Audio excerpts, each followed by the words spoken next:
हार्दिक स्वागत है आप सभी लोग का मेरे YouTube चैनल पे। इस वीडियो में पीडी अगस्त 2024 के सभी इंपॉर्टेंट करंट अफेयर्स का मैं एनालिसिस कर देता हूँ। आप सभी लोग ध्यान से इसे समझने की कोशिश कीजिएगा। तो इसका जो पहला टॉपिक है वो राष्ट्रीय घटनाक्रम का है, यानी कि नेशनल इश्यूज के जो भी इंपॉर्टेंट करंट अफेयर्स है उसके बारे में दिया है। तो मैं शुरू करूँगा पहले नंबर के करंट अफेयर्स से, जिसमें प्रधानमंत्री के बारे में दिया है।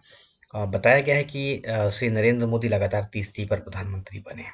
तो मैं इस पूरे करंट अफेयर्स को पढ़ देता हूँ।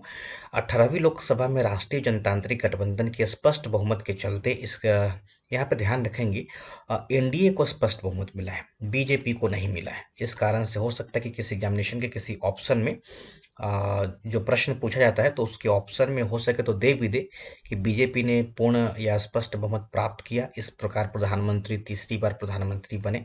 तो ऐसा अगर ऑप्शन का जो स्टेटमेंट होता है तो वो गलत हो जाएगा, आप ध्यान रखेंगे। जो स्पष्ट बहुमत मिला है वो एनडीए को मिला है, यानी कि बीजेपी प्लस उसके अलायंस पार्टी जो है, सहयोगी जो दल है उसको मिला है, तो वो ध्यान रखिएगा। एनडीए के सभी घटक दलों के नेताओं की पुराने संसद भवन के सेंट्रल हॉल में 7 जून 2024 की बैठक में श्री नरेंद्र मोदी को सर्वसम्मति से गठबंधन के संसदीय दल का नेता चुना गया है। एक और आप मुझे आंसर बताइए कि पुराने संसद भवन का क्या नाम दिया गया है। कमेंट बॉक्स में बता दीजिए। मैंने पिछले वीडियो में बताया भी था कि पुराना संसदीय भवन पुराना जो संसद भवन है उसको अब ये नाम दिया गया है। अगर आपको याद हो तो जरा मुझे बताएं। राष्ट्रपति श्रीमती द्रौपदी मुर्मू ने प्रधानमंत्री को पद एवं गोपनीयता की शपथ दिलाई है, ये ध्यान रखिएगा। लेकिन 9 जून को भी याद रखेंगे, ये शपथ ग्रहण हुआ था। 7 पड़ोसी देशों के शासन प्रमुखों की इसमें भागीदारी रही है, जिसमें बांग्लादेश के प्रधानमंत्री शेख हसीना, मालदीव के राष्ट्रपति मोहम्मद मोइज्जू, श्रीलंका के राष्ट्रपति रानिल विक्रमसिंघे, मॉरिशस के प्रधानमंत्री पी के जगन्नाथ, नेपाल के प्रधानमंत्री पुष्प कमल दहल प्रचंड, भूटान के प्रधानमंत्री शेरिंग तोब्गे व सेशल्स के उपराष्ट्रपति अहमद आसिफ शामिल थे। विपक्षी नेताओं में केवल कांग्रेस अध्यक्ष मल्लिकार्जुन खड़गे ही शपथ ग्रहण में उपस्थित थे। अब यहाँ पर ध्यान रखना है कि 7 पड़ोसी देशों के शासन प्रमुखों में कोई राष्ट्रपति है, कोई प्रधानमंत्री है, लेकिन एक देश ऐसा है जिसके उपराष्ट्रपति शामिल हुए, जिसका नाम सेशल के उपराष्ट्रपति अहमद आसिफ शामिल थे। हो सकता है कि अहमद आसिफ के बारे में प्रश्न पूछे कि वो किस देश के प्रतिनिधि थे, तो सेशल्स को आप याद रखेंगे। शपथ ग्रहण करने के साथ ही प्रधानमंत्री के रूप में तीसरी पारी की शुरुआत श्री नरेंद्र मोदी ने की। तो तीसरी पारी याद रखिएगा। प्रथम प्रधानमंत्री श्री जवाहरलाल नेहरू के बाद लगातार तीसरी बार प्रधानमंत्री बनने वाले पहले राजनीति, यहाँ पे लगातार लिखा है, यानी कि फर्स्ट सेकंड थर्ड आप लोग जानते ही हैं। 2014 में इनका पहला टर्म रहा, 19 में दूसरा और 24 में तीसरा रहा। तो लगातार तीसरी बार प्रधानमंत्री बने, जैसे जवाहरलाल नेहरू बने थे। तथा श्री अटल बिहारी वाजपेयी के बाद तीसरी बार प्रधानमंत्री की शपथ लेने वाले वो भाजपा के दूसरे राजनेता हैं, तो ये भी आप याद रखेंगे। इसके साथ ही 3 बार मुख्यमंत्री रहने के पश्चात तीसरी बार प्रधानमंत्री बनने वाले पहले राजनेता भी हैं, तो ये भी आप याद रखिएगा। ये भी पूछा जा सकता है कि वो कितनी बार मुख्यमंत्री के पद पर रहे, तो 3 बार। श्री मोदी के अतिरिक्त 71, यानी कि टोटल यहाँ पे 72 सदस्यीय कैबिनेट है, जिसमें प्रधानमंत्री भी शामिल है। तो प्रधानमंत्री सहित अगर आंसर या विकल्प में रहेगा तो 72। अगर ये रहे कि प्रधानमंत्री के अतिरिक्त तो 71, 71। 9 जून को शपथ दिलाया गया है। 9 जून के तारीख को भी याद रखेंगे। इसमें 30 को कैबिनेट मंत्री, 5 को स्वतंत्र प्रभार के अतिरिक्त स्वतंत्र प्रभार के साथ राज्य मंत्री तथा 36 अन्य को राज्य मंत्री का दर्जा 72 सदस्यीय मंत्रिपरिषद में दिया है। तो ये आपको ये डेटा एकदम से याद रखेंगे आप। नई मंत्रिपरिषद में प्रधानमंत्री नरेंद्र मोदी से 21 चेहरे पुराने हैं। ये सब छोड़ दीजिएगा, ये सब कोई जरूरत नहीं है। नीचे देखिए, सहयोगी दलों में से 5 को कैबिनेट के रूप में मंत्रिपरिषद में शामिल किया। तो 5 को कैबिनेट मंत्री बनाया गया है और इस तरीके से वो कैबिनेट में शामिल हो गए हैं। तो पोर्टफोलियो सिस्टम में आप ध्यान रखेंगे कि जिन किसी मंत्री को विभाग दे दिया जाता है तो वो कैबिनेट मिनिस्टर होता है। राजीव रंजन सिंह तमाम लोगों को दिया है, तो आप चाहे तो इसको पढ़ सकते हैं, छोड़ भी सकते हैं, ऐसा सवाल पूछे जाने की संभावना कम रहती है। और इस तरीके से पूरा का पूरा जो नई केंद्रीय मंत्री परिषद है उसके नामों को आप देख सकते हैं। राजनाथ सिंह, अमित शाह, नितिन गडकरी, जेपी नड्डा, कुछ एक का नाम आप याद रखे रहेंगे, इकट्ठे याद नहीं होगा। नेक्स्ट करंट अफेयर्स से नए चुनाव के पश्चात चंद्रबाबू नायडू आंध्र प्रदेश के तथा मोहन चरण मांझी ओडिशा के नए मुख्यमंत्री, अरुणाचल प्रदेश में पेमा खांडू और सिक्किम में प्रेम सिंह तमांग मुख्यमंत्री पद पर बरकरार।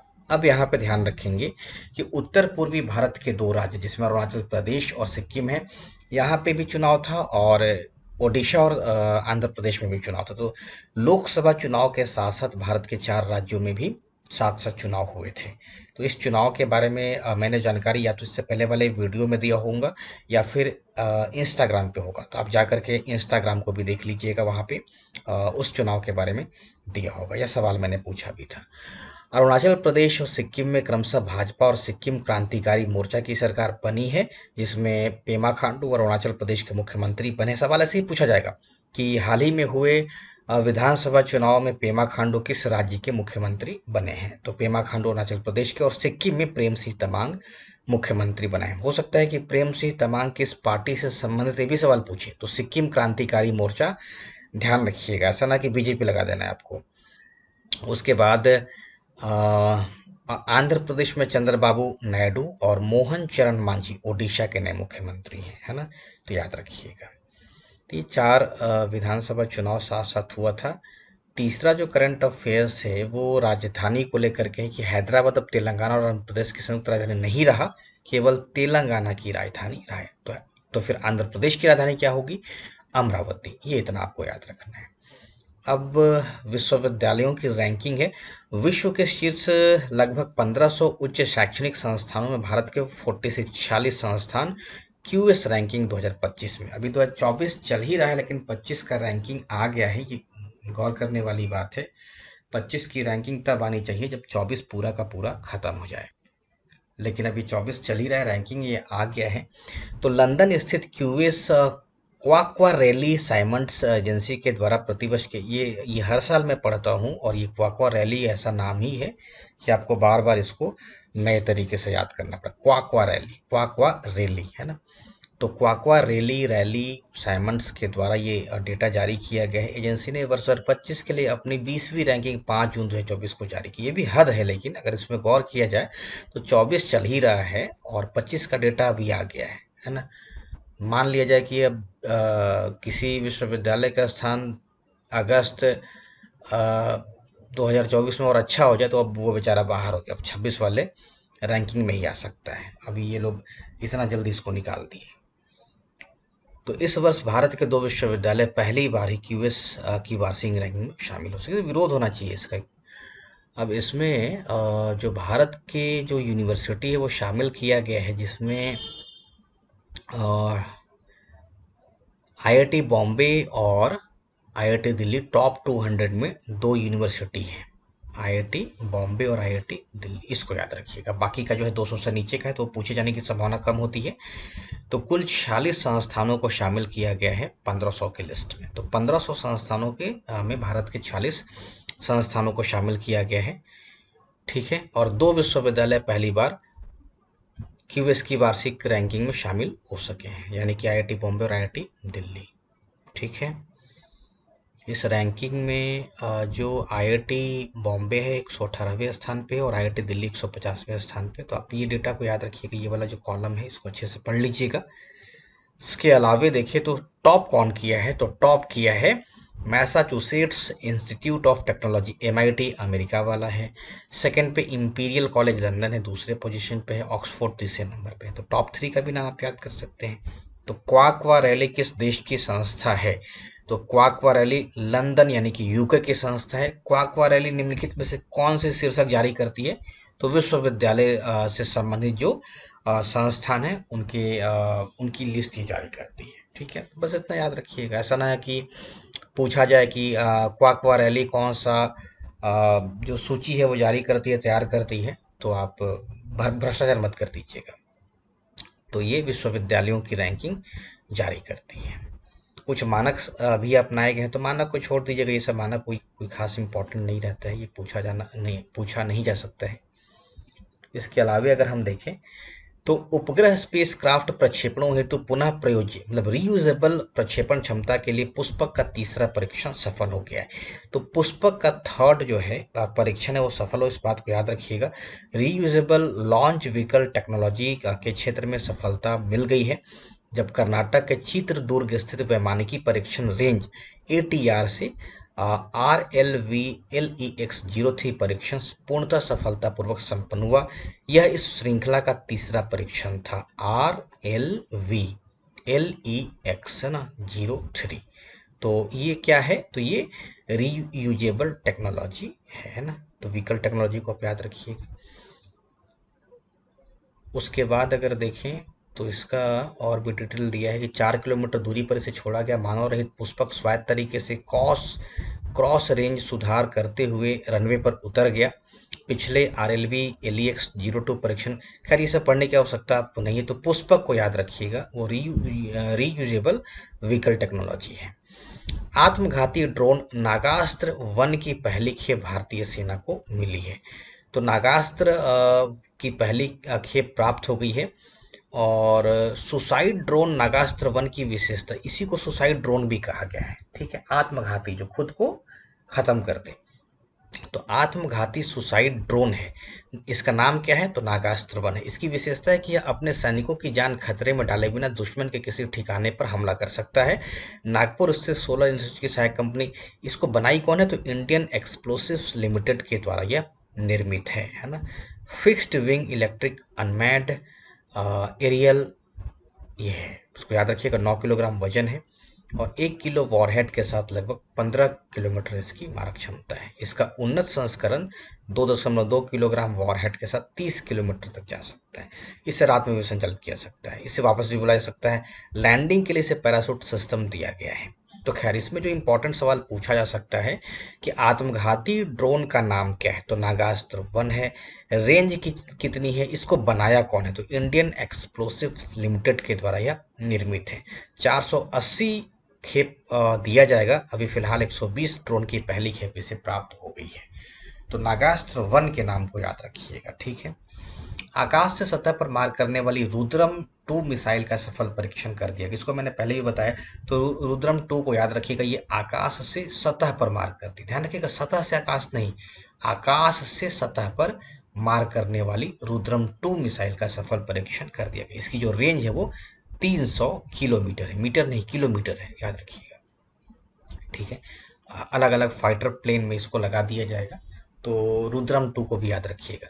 निजी क्षेत्र की कंपनी के द्वारा सेमी क्रायोजेनिक 3D इंजन युक्त अग्निबाण रॉकेट का सफल परीक्षण किया गया। तो चेन्नई के एक स्टार्टअप अग्निकुल कॉस्मोस ने 30 मई 2024 को श्रीहरिकोटा स्थित अपने प्राइवेट परीक्षण स्थल धनुष में स्वदेशी 3D printed semi cryogenic engine युक्त अग्निबाण सब ऑर्बिटल टेक्नोलॉजी डेमोन्स्ट्रेटर का सफल परीक्षण कर इतिहास रचा है। तो आप बस इतना याद रखिएगा, निजी क्षेत्र की कंपनी के द्वारा सेमी क्रायोजेनिक 3D इंजन युक्त अग्निबाण रॉकेट का सफल परीक्षण किया गया है। इसमें क्या इंपॉर्टेंट हो सकता है, तो इसमें एक तो ये याद रखेंगे कि अग्निकुल कॉस्मोस के द्वारा किया गया है, ठीक है। और ये श्रीहरिकोटा स्थित अपने प्राइवेट परीक्षण स्थल धनुष में स्वदेशी 3D printed semi cryogenic engine युक्त अग्निबाण सब आर्टिकल, तो ये सफल परीक्षण का इतिहास रचा गया है। तो इस बात को भी आप ध्यान रखेंगे, ठीक है। और इस तरीके से यह उपलब्धि हासिल करने वाले जो अग्निकुल कॉस्मोस है, अग्निकुल कॉस्मोस यह उपलब्धि हासिल करने वाली दूसरी प्राइवेट कंपनी बन गई। जो पहली है वो इससे पहले स्काई रूट एरोस्पेस के द्वारा किया गया, जो कि हैदराबाद की कंपनी है। तो आपको एक तो कंपनी का नाम जरूर याद रखना है। सवाल ऐसे पूछा जा सकता है कि वह कंपनी जिसने हाल ही में सेमी क्रायोजेनिक 3D इंजन युक्त अग्निबाण रॉकेट का सफल परीक्षण किया, तो इस कंपनी का नाम है अग्निकुल कॉस्मोस। इससे पहले भी कंपनी कर चुकी है, इसका नाम है स्काई रूट एरोस्पेस, ठीक है, वो हैदराबाद की है, ठीक है। तो याद रखिएगा। अगला देखिए इसमें क्या है, जम्मू में रियासी में ये श्रद्धालु हत्या वगैरह तो नहीं पूछा जाएगा। उसके बाद अगर देखें तो संसद के संयुक्त सत्र में राष्ट्रपति श्रीमती द्रौपदी मुर्मू का आप याद रखेंगे, लेकिन तब तक हम इसको देखते हैं। 1858 98 है, 1898 के अधिनियम को निरस्त कर नया डाकघर अधिनियम 2023 जून 2024 में लागू किया गया है। ये सवाल आसान बन सकता है कि किसको रिप्लेस किया है। तो नया डाकघर अधिनियम 2023 लागू किया गया है और इसने रिप्लेस किया है भारतीय डाकघर अधिनियम 1898 को, इतना याद रखिएगा। और ये प्रभावी कब से हुआ है? 18 जून 2024 से प्रभावी कर दिया गया है। श्रीनगर को विश्व शिल्प परिषद का शिल्प नगरी का दर्जा दिया गया। तो श्रीनगर को विश्व शिल्प नगरी, वर्ल्ड क्राफ्ट सिटी को विश्व शिल्प परिषद ने जून 2024 में ये प्रदान किया है। तो विश्व शिल्प नगरी का दर्जा दिया गया है किसको? श्रीनगर को। इससे पहले 3 शहरों को भी यह दर्जा प्राप्त है, जिसमें जयपुर, मैसूर और मामल्लपुरम था, है ना, इसको याद रखेंगे। तो श्रीमती द्रौपदी मुर्मू का संयुक्त जो सत्र है उसमें भाषण दिया गया है, लेकिन ये किस अनुच्छेद के तहत होता है? तो संविधान के अनुच्छेद 87 के तहत होता है। इसको याद रखिएगा। भाषण में आप मेंस के हिसाब से चाहे तो कर सकते हैं, भाषण को इग्नोर कीजिए, कोई खास इसमें इन्फॉर्मेशन नहीं दिया है। जो दिया है आप उसको पढ़ लीजिएगा, लेकिन वैसा कुछ खास नहीं है। एक दशक में हमारा डिफेंस एक्सपोर्ट 18 गुना बढ़कर के 21,000 करोड़ तक पहुंच गई। ये मेंस के लिए लाइन है। उत्तर प्रदेश और तमिलनाडु में 2 डिफेंस कॉरिडोर सरकार के द्वारा विकसित किए जा रहे हैं। तो इसको पीटी पॉइंट ऑफ व्यू से आप याद रखेंगे। तो इस तरीके से राष्ट्रीय घटनाक्रम पूरा हुआ और अब अंतर्राष्ट्रीय घटनाक्रम को देखिए। दक्षिण अफ्रीका में सिरिल रामाफोसा राष्ट्रपति के रूप में पुनर्निर्वाचित हुए। 30 वर्षों में पहली बार अफ्रीकन नेशनल कांग्रेस को स्पष्ट बहुमत नहीं मिला, याद रखिएगा। तो दक्षिण अफ्रीका में नेशनल असेंबली के लिए 29 मई को चुनाव हुए थे, जिसमें अफ्रीकन नेशनल कांग्रेस को पहली बार स्पष्ट बहुमत नहीं मिला, जिसके कारण अपने सबसे बड़े प्रतिद्वंदी डेमोक्रेटिक अलायंस सहित 2 अन्य पार्टियों के साथ मिलकर के नई नेशनल यूनिटी सरकार का गठन वहां पे किया है। अब देखिए यहाँ की क्या स्थिति है, यानी कि अपने सबसे बड़े प्रतिद्वंदी के साथ ही इन्होंने सरकार बना ली है। जैसे भारत में देखें तो भाजपा को अगर पूर्ण बहुमत नहीं मिला तो कांग्रेस के साथ सरकार बना ले ऐसा पॉसिबल नहीं होता है, लेकिन वहां पे पॉसिबल हो गया है। अपने सबसे बड़े प्रतिद्वंदी के साथ मिल करके ही इन्होंने सरकार बना लिया है और इसके बाद सिरिल रामाफोसा को पुनः एक बार राष्ट्रपति बनाया गया है। तो 400 सीटों में से 159 जो सीट है वो अफ्रीकन नेशनल पार्टी को मिली थी, इस कारण से बहुमत नहीं मिला। तो खैर आप याद रखेंगे इसका। नेक्स्ट है क्लाउडिया शिनबाम मैक्सिको की पहली महिला राष्ट्रपति निर्वाचित। ये बड़ा अच्छा सवाल पूछा जा सकता है कि किस देश की पहली महिला राष्ट्रपति क्लाउडिया शिनबाम बनी है या मैक्सिको की प्रथम महिला राष्ट्रपति निर्वाचित हुई है, उनका नाम क्या है? तो क्लाउडिया शिनबाम, इसको याद रखिएगा, ये अच्छा सवाल बन सकता है। उसके बाद अगर देखें तो विमान दुर्घटनाओं में मलावी के उपराष्ट्रपति चिलिमा का निधन हो गया है। तो मलावी एक देश है, अफ्रीका का है, और वहाँ के जो उपराष्ट्रपति हैं वो चिलिमा, साउलोस क्लोसेंस चिलिमा का निधन हो गया है ना, याद रखेंगे। इसके अलावा G7 का 50वां शिखर सम्मेलन इटली में फसानो में हुआ। तो इटली के फसानो में ये अपूलिया का नाम याद रखिएगा, वहाँ पर संपन्न हुआ है। तो आउटरीच सम्मेलन को भारतीय प्रधानमंत्री नरेंद्र मोदी ने भी संबोधित किया। तो G7 का 50वां शिखर सम्मेलन इटली की प्रधानमंत्री जॉर्जिया मेलोनी की मेजबानी में अपूलिया के फसानो में संपन्न हुआ है। तो अपूलिया में ही हुआ है या फसानो रहेगा, उस नाम को आप याद रखिएगा, आसान सा नाम है। और G7 के 7 प्रमुखों का नाम दिया है, जिसमें कनाडा के प्रधानमंत्री जस्टिन ट्रूडो थे, फ्रांस के राष्ट्रपति इमैनुअल मैक्रों थे, जापान के प्रधानमंत्री फूमियो किशिडा थे, जर्मनी के चांसलर ओलाफ शोल्ज थे, ब्रिटेन के प्रधानमंत्री ऋषि सुनक जो अब बदल गए हैं। उसके अलावा अमेरिकी राष्ट्रपति जो बाइडेन के अतिरिक्त यूरोपीय संघ के दोनों वरिष्ठ अधिकारी, यूरोपीय आयोग की अध्यक्ष उर्सुला वॉन डेर लेयन और यूरोपीय परिषद के अध्यक्ष चार्ल्स मिशेल भी शामिल थे। G7 के इतिहास में पहली बार पोप फ्रांसिस ने इसका शिखर सम्मेलन में भाग लेकर के इसे संबोधित किया। तो ये स्टेटमेंट के रूप में पूछा जा सकता है, इसको भी आप याद रखिएगा। भारत G7 का सदस्य देश नहीं है, तथापि क्षेत्रीय व अंतर्राष्ट्रीय मुद्दों पर चर्चा के लिए आउटरीच सत्र को संबोधित करने के लिए मेजबान प्रधानमंत्री जॉर्जिया मेलोनी ने उन्हें इस शिखर सम्मेलन में आमंत्रित किया था। आउटरीच सत्र उन बैठकों को कहा जाता है जिसमें G7 के सदस्यों के साथ आमंत्रित गैर सदस्य व संगठन भाग लेते हैं। तो आउटरीच मेंबर्स के रूप में भारत जो है वो गया था, है ना। यह 5वां अवसर था जब G7 आउटरीच सत्र में प्रधानमंत्री श्री नरेंद्र मोदी ने भाग लिया। अपनी इस भागीदारी के दौरान प्रधानमंत्री श्री नरेंद्र मोदी ने artificial intelligence and energy, Africa and the Mediterranean पर आउटरीच सत्र को 14 जून को संबोधित किया था। इसको आप याद रखिएगा। भारत में ऊर्जा परिवर्तन संबंधित कार्यों पर विस्तार से चर्चा करते हुए प्रधानमंत्री ने कहा कि भारत 2070 तक नेट जीरो शून्य कार्बन उत्सर्जन के लक्ष्य को हासिल करने की दिशा में काम कर रहा है। प्लांट फॉर मदर, एक पेड़ माँ के नाम चलाने का अभियान भी उन्होंने यहाँ पे किया है।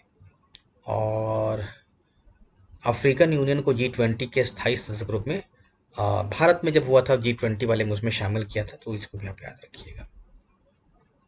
इसके अलावा देखें तो इस G7 में क्या कुछ किया गया है, तो यूक्रेन को 50 अरब डॉलर का ऋण दिया जाएगा, ये भी याद रखिएगा। अमेरिका के द्वारा दिए जाने वाले इस ऋण के अतिरिक्त ब्रिटेन ने भी यूक्रेन के लिए मानवीय मदद के रूप में 31 करोड़ डॉलर की मदद की घोषणा की है। 2030 तक मीथेन उत्सर्जन में 75% कटौती का लक्ष्य रखा गया है। ये BPSC UPPSC point of view के साथ ही आप याद रखेंगे।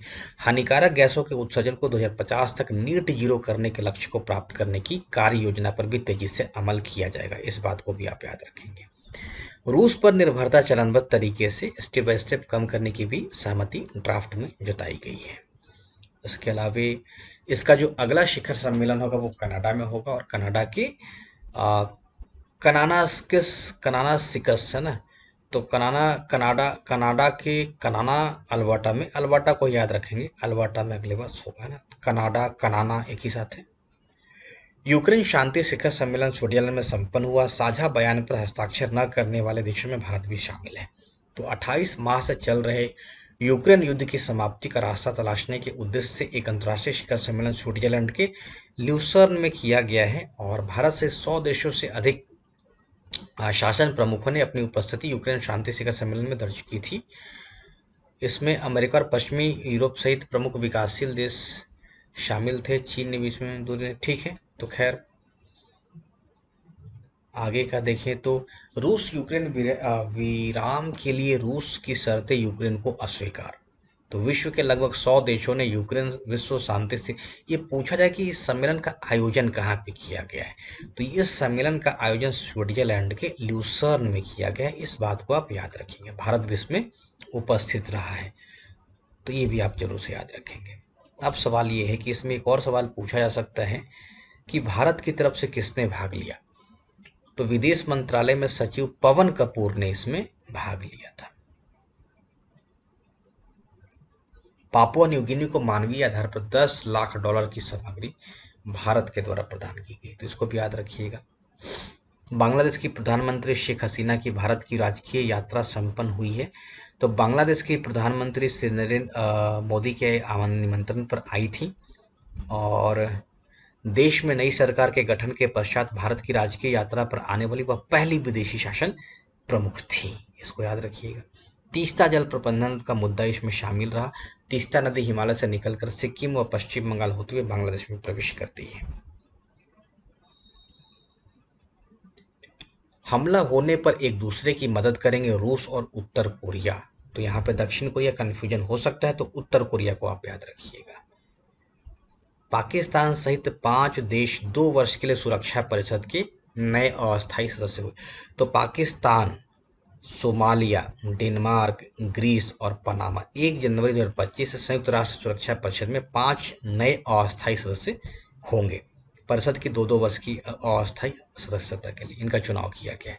तो इन 5 देशों के नाम को आप याद कर सकते हैं। भारत और बांग्लादेश मिलकर के रंगपुर में एक नया सहायक उच्चायोग खोलने की घोषणा किए हैं, और बांग्लादेश के सिराजगंज में भी एक इनलैंड कंटेनर डिपो की स्थापना के लिए सहायता भारत के द्वारा प्रदान की जाएगी। इस पॉइंट को भी आप नोट कर लीजिएगा। आर्थिक वाणिज्यिक परिदृश्य का पहला जो करंट अफेयर्स है वो पीएम किसान सम्मान निधि की 17वीं किस्त जारी कर दी गई है, और पीएम सम्मान किसान सम्मान आपको पता ही है 2-2 हज़ार का जो ऋण दिया जा रहा है 3 बार, यानी कि कुल 6,000 रुपये का ऋण दिया जा रहा है, इस बात को याद रखेंगे। इसकी 17वीं किस्त जारी की गई है। 9.26 करोड़ से अधिक लाभार्थी किसानों के बैंक खातों में ट्रांसफर किया गया। राशि कितनी, तो 20,000 करोड़ रुपए का राशि स्थानांतरित किया गया है, और ये कहाँ से किया गया, तो 17वीं किस्त मिर्जापुर में वाराणसी के सेवापुर से किया गया, इस बात को याद रखेंगे। बाकी आर्थिक वाले में कुछ जो फसल है उनकी न्यूनतम समर्थन मूल्य में वृद्धि किया गया है। तो ये पूरा डाटा जो है, मतलब एक तरफ फसल है और यहाँ पे उनके न्यूनतम समर्थन मूल्य में जो एमएसपी है उसमें वृद्धि की गई। इसमें सबसे ज़्यादा वृद्धि किया गया है, एक फसल है जिसका नाम नाइजर सीड है, इसके मूल्य में इतने रुपए की वृद्धि कर दी गई। तो आप चाहे तो पूरा पीडीएफ से याद कर सकते हैं कौन कौन सी फसल में कितने कितने रुपए की वृद्धि की गई है, ये थोड़ा पढ़ना पड़ेगा आपको। वधावन में एक नए ग्रीनफील्ड बंदरगाह के निर्माण को मंजूरी दी गई है। विश्व के 10 प्रमुख बंदरगाहों में से एक होगा वधावन बंदरगाह। तो वधावन तो पहले भी आप लोग जान ही रहे हैं, इसको याद रखेंगे, इसको मैंने पहले भी पढ़ाया था। रिजर्व बैंक ने बैंक ऑफ इंग्लैंड के पास जमा अपने स्वर्ण भंडार में 100 टन सोना वापस मंगाया। तो ये भी अच्छा सवाल बन सकता है कि रिजर्व बैंक ने बैंक ऑफ इंग्लैंड के पास जमा अपने स्वर्ण भंडार में से कितना टन स्वर्ण वापस मंगवाया। तो 100 टन। और कहाँ से मंगवाया है, तो बैंक ऑफ इंग्लैंड से मंगवाया है। तो ये भी आप याद रखिएगा। इसके अलावे इसको थोड़ा और पढ़ दूं, बैंक ऑफ इंग्लैंड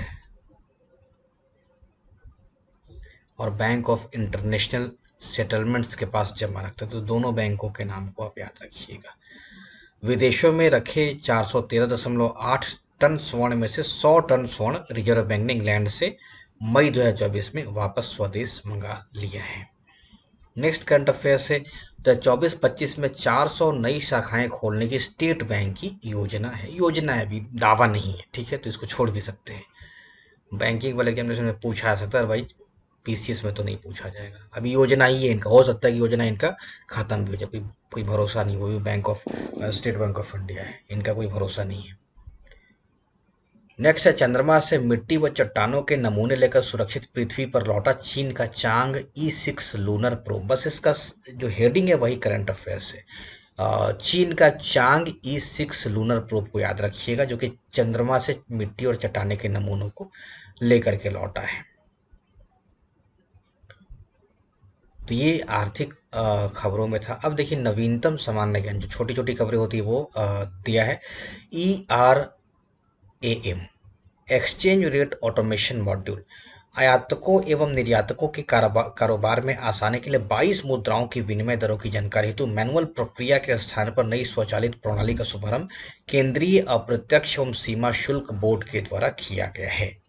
तो ERAM को याद रखिएगा, 22 मुद्राओं की विनिमय दरों की जानकारी के लिए किया गया है। सिंपल सा। नियुक्ति में देखें तो जनरल उपेंद्र द्विवेदी देश के नए थल सेना अध्यक्ष। तो उपेंद्र द्विवेदी को बस एक लाइन में याद रखेंगे। इसके अलावे वोडाफोन आइडिया के Abhijit Kishore cellular operators association of India के नए अध्यक्ष बनाए गए। तो COAI cellular operators association of India के नए अध्यक्ष बनाए गए हैं अभिजीत किशोर। अजीत डोभाल लगातार तीसरी बार राष्ट्रीय सुरक्षा सलाहकार नियुक्त किए गए हैं। तो लगातार तीसरी बार याद रखिएगा। भाजपा से चुने गए सांसद श्री ओम बिरला लगातार दूसरे कार्यकाल हेतु लोकसभा के अध्यक्ष निर्वाचित किए गए हैं। तो भारतीय जनता पार्टी के श्री ओम बिरला लगातार दूसरे कार्यकाल के लिए लोकसभा के अध्यक्ष निर्वाचित हुए हैं। सत्ता पक्ष एवं विपक्ष के बीच सहमति न बन पाने के कारण 48 वर्षों के अंतराल के पश्चात 18वीं लोकसभा चुनाव में यह चुनाव सर्वसम्मति से नहीं हो, यानी कि स्पीकर का चुनाव सर्वसम्मति से नहीं हो सका है, ठीक है। तो इसके बाद अगर देखें तो ये जो ओम बिरला हैं वो दूसरी बार लोकसभा अध्यक्ष चुने तो गए हैं, लेकिन इस चुने जाने वाले वह MA आयंगर, गुरुदयाल सिंह ढिल्लो, बलराम जाखड़, GMC बालयोगी के पश्चात 5वें स्पीकर हैं। किंतु एक कार्यकाल पूरा करने के पश्चात लगातार दूसरे कार्यकाल के लिए निर्वाचित होने वाले बलराम जाखड़ के पश्चात वो दूसरे स्पीकर हैं। तो इस बात को भी आप याद रखिएगा। भर्तृहरि मेहताब प्रोटेम स्पीकर बनाए गए थे, वो भी आप याद कर लीजिएगा। कैमरून के फिलेमॉन यांग संयुक्त राष्ट्र महासभा के 79वें सत्र के लिए अध्यक्ष निर्वाचित किए गए। तो ये शीर्षक ही करंट अफेयर्स है, नीचे जाने की जरूरत नहीं है। तो कैमरून के फिलेमॉन यंग, ये हो सकता है किस देश के पूछा भी है, तो कैमरून के हैं। तो कैमरून के फिलेमॉन यंग संयुक्त राष्ट्र, यांग है तो यंग ही कर दीजिए, याद रहेगा जल्दी से। तो फिलेमॉन यंग संयुक्त राष्ट्र महासभा के 79वें सत्र के लिए अध्यक्ष निर्वाचित किए गए हैं। लेफ्टिनेंट जनरल NS राजा सुब्रमणी थल सेना के नए उप प्रमुख। अब जब जनरल उपेंद्र द्विवेदी प्रमुख बन गए हैं तो उप प्रमुख का जो पोस्ट था वो खाली हो चुकी, नहीं ये पहले उप प्रमुख थे अब प्रमुख बन गए हैं, तो उप प्रमुख के पद पर भी कोई आएगा तो एनएस राजा सुब्रमणि को भी आप याद रखिएगा। ठीक है, मणि इनके नाम के आगे लगा हुआ है जो कि उप है, तो मणि उपमणि को याद रखिएगा। राजा सुब्रमणि उपमणि क्या है, उप प्रमुख है थल सेना के। बाकी इसमें अगर देखें तो राकेश रंजन कर्मचारी चयन आयोग की नहीं पूछा जा सकता है। लोक दर्शन रेग्मी भारत में नेपाल के नए राजदूत भी उम्मीद कम ही है। साहित्य अकादमी बाल साहित्य पुरस्कार 2024, 24 विभिन्न भाषाओं की बाल साहित्य कृतियों के लेखकों, यहाँ पे याद रखिएगा 24, कहीं ऐसा ना हो कि 22 आपको याद है, तो 24 विभिन्न भाषाओं की बाल साहित्य कृतियों के लेखकों को उनकी इन रचनाओं के लिए बाल साहित्य पुरस्कार प्रदान करने की घोषणा साहित्य अकादमी के द्वारा की गई है। ठीक है, और इसमें जो हिंदी के लिए दिया गया है वो 51 बाल कहानी, ये शीर्षक है किताब का, तो 51 बाल कहानियों के लिए देवेंद्र कुमार को दिया गया है, और अंग्रेजी के लिए the blue horse and other amazing animals from Indian history के लिए नंदिनी सेन गुप्ता को प्रदान किया गया है ना। तो देखिएगा, ध्यान रखेंगे ये आजकल इंस्टाग्राम पे भी बहुत चल रहा है, या तो ब्लू है ना, जो हम लोग ब्लू बोलते हैं, ब्लू एक बात वही है, ध्यान रखेंगे। ये प्रोनाउंसिएशन का एक अलग चक्कर चल रहा है, तो चूंकि हम लोग की भाषा अंग्रेजी नहीं है तो ब्लू ही बोलेंगे। बहुत सारे लोग टोमेटो है ना, आप देखेंगे इंस्टाग्राम पे लगातार टोमेटो को टमेटो बोलिए, हम क्यों बोलेंगे टमेटो भाई, हम टोमेटो ही बोलेंगे। ठीक है, आपको जो लगे वही बोलिए, विदेशी भाषा है, इसको किसी भी भाषा में हम किसी भी प्रोनाउंसिएशन में हम बोल सकते हैं। ठीक है, हाँ हिंदी में टमाटर है तो टमाटर ही बोलेंगे, टोमेटर नहीं बोलेंगे। ठीक है, अंग्रेजी का टोमेटो है, टोमेटो ही बोलेंगे, टमेटो क्यों बोलने जाए। तो 51 बाल कहानियों के लिए the blue horse and other amazing animals from Indian history के लिए नंदिनी सेन गुप्ता को यह पुरस्कार प्रदान किया गया है। ये सब ध्यान रखिएगा। हिंदी भाषा के लिए पुरस्कार गौरव पांडे को, अब यहाँ पे याद रखेंगे साहित्य अकादमी युवा पुरस्कार किसको प्रदान किया गया है, तो युवा पुरस्कार गौरव पांडे को उनकी कविता संग्रह स्मृतियों के बीच घिरी पृथ्वी के लिए प्रदान किया गया, और अंग्रेजी के लिए के वैशाली का उनके संस्मरण homeless growing up lesbian and dyslexic in India के लिए प्रदान किया गया है। ठीक है, तो अंग्रेजी में इन सब पे बहुत ज़्यादा चर्चा चलती भी है, हिंदी वाले कम बात करेंगे लेस्बियन वगैरह पे, तो ये सब अंग्रेजी में ही मिलेगा आपको, लेस्बियन हो या और भी इससे जुड़ा हुआ हो तो ठीक है, तो लेस्बियन को याद रखेंगे।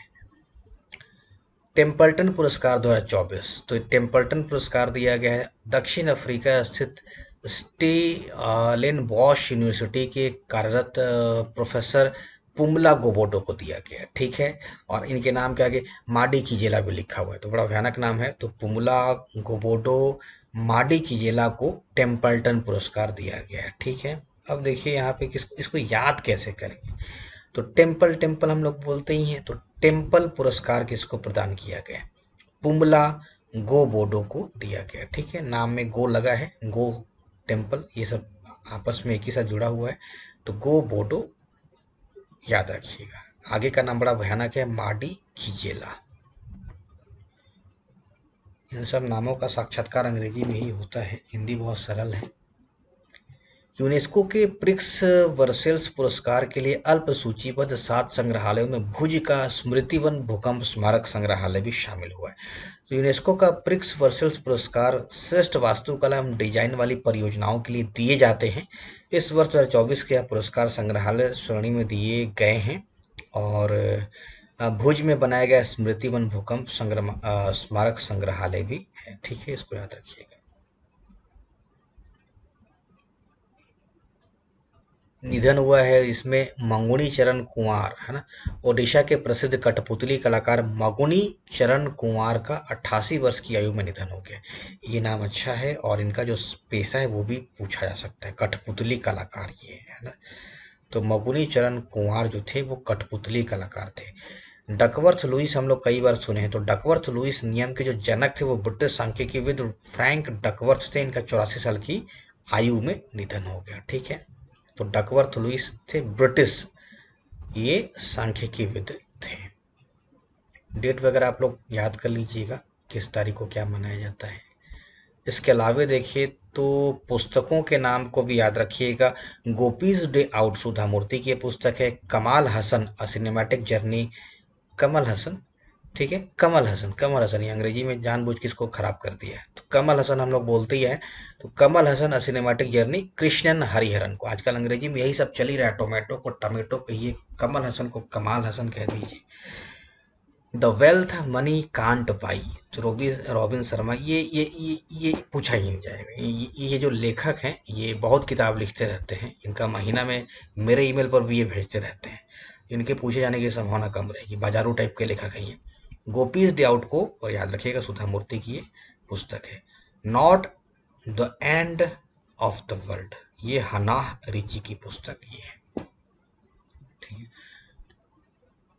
उसके बाद अगर देखें दुर्घटना उम्मीद कम है, अंतरिक्ष में देखें तो रूस के ओलेग कोनोनेंको अंतरिक्ष में 1000 दिन रहने वाले पहले अंतरिक्ष यात्री, ये जो इसका शीर्षक है वही इसका करंट अफेयर्स है।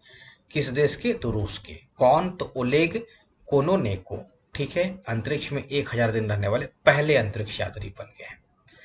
उसके बाद सम्मेलन हुआ है आईकॉस 24, इस्पात पर अंतर्राष्ट्रीय सम्मेलन का जो आयोजन किया गया है, आईकॉन्स है, CON से, तो आईकॉन्स 24 का आयोजन किया गया है रांची में, झारखंड में किया गया है, इस बात को आप याद रखेंगे। खेल कूद में अगर देखें तो एथलेटिक्स पुरुषों की 5000 मीटर की दौड़ में गुलवीर सिंह को का नया रिकॉर्ड हुआ है। तो 5000 मीटर की दौड़ 13 मिनट 18.92 सेकंड में पूरी करके इन्होंने अपना नया रिकॉर्ड कायम किया है और उत्तर प्रदेश से संबंधित है। बैडमिंटन इंडोनेशिया ओपन 2024 का आयोजन किया गया है। बैडमिंटन इंपॉर्टेंट नहीं है। T20 अंतर्राष्ट्रीय क्रिकेट में सबसे तेज गति से शतक का रिकॉर्ड जो है वो साहिल चौहान ने लगाया है ना, एस्टोनिया के बल्लेबाज ये हैं। Norway chess tournament,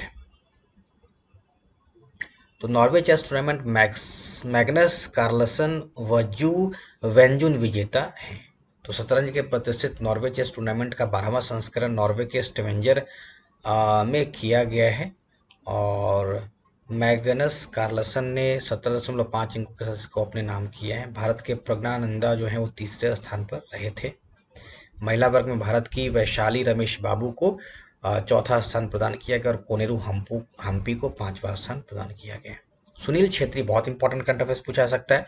Sunil Chhetri का अंतर्राष्ट्रीय फुटबॉल से संन्यास, तो सुनील छेत्री ने संन्यास लिया, फुटबॉलर वो रहे हैं और कुवैत के विरुद्ध उन्होंने आखिरी मैच अपना खेला है। 151वां अंतर्राष्ट्रीय मैच उनका ये था, ठीक है, इस बात को आप याद रखिएगा। उसके बाद अगर देखें तो ये टेनिस वाला इंपॉर्टेंट हो जाता है, टेनिस को अच्छे से याद करिएगा, हमारे बताने से भी आपको याद नहीं हुआ एक बार, हालांकि हम पढ़ देंगे। तो पुरुषों के एकल विजेता में कार्लोस अल्कराज स्पेन के रहे हैं और अलेक्जेंडर जेवरो जो थे वो उपविजेता रहे हैं। यहाँ पे महिला एकल में जो विजेता ही वो ईगा स्वियाटेक रही है, पोलैंड की हैं, बहुत नाम इनका है।